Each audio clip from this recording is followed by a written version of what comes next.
আসসালামু আলাইকুম এভরিওয়ান। সকাল 5:40 রওনা দিলাম ঢাকার উদ্দেশ্যে কলারোয়া থেকে। আর রোডটা পুরাই ফাঁকা এখন, আর হালকা কুয়াশা মনে হচ্ছে রোডে।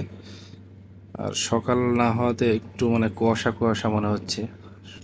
দেখতে দেখতে চলে আসলাম বাগাছাড়া। এখন চলে আসলাম নাভারণ মোড় পার হচ্ছি। সকাল হওয়াতে রোড ফাঁকা ফাঁকা ফাঁকা মনে হচ্ছে, কোনো গাড়ির ওইরকম চাপ নাই।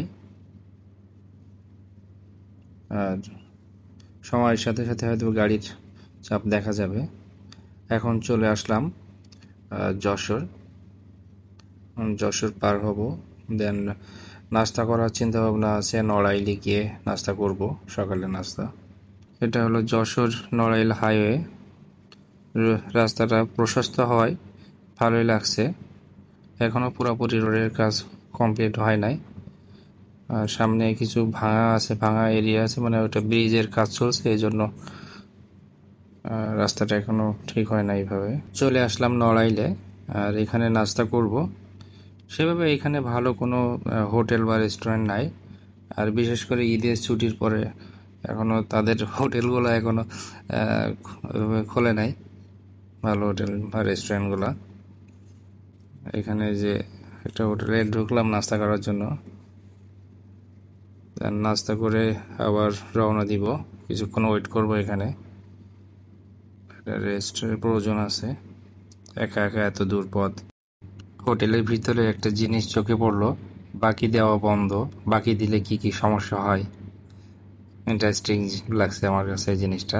নাস্তা শেষ, একটা চা খাওয়া লাগবে, তাই চা খাইলাম। আর এখন মধুমতি ব্রিজ পার হব। এই ব্রিজের অনেক ইতিহাস।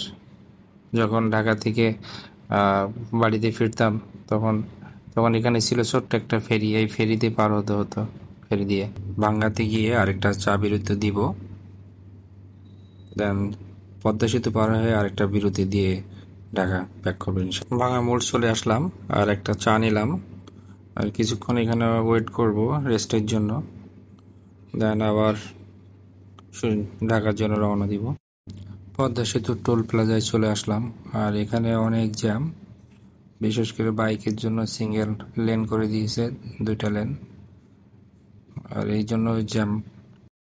এখন পদ্মা ব্রিজ পার হচ্ছি। আর এরকম গাড়ির কোনো প্রেসার এরকম দেখছি না ব্রিজের উপরে। যাত্রাবাড়ি ফ্লাইওভার চলে আসলাম, আর ঢাকাতেই চলে আসছি বলা যায়। যাত্রাবাড়ি ঢোকা মানে ঢাকাতেই আসা। এখন হাতিরঝিল হয়ে গুলশান 1 নম্বর হয়ে বনানী দিয়েই চলে যাব ইনশাল্লাহ মিরপুরে। ইসিবি পার হয়েই চলে আসলাম ডেস্টিনেশন, আমার বাসা। তা ভালো থাকবেন সবাই, আর সাপোর্ট করবেন, আর ভালো লাগলে শেয়ার করবেন ইনশাল্লাহ। চ্যানেলটি ভালো লাগলে সাবস্ক্রাইব করতে ভুলবেন না। আর যারা ফেসবুক থেকে দেখছেন, তো অবশ্যই তারা ফলো দিয়ে সাথে থাকবেন।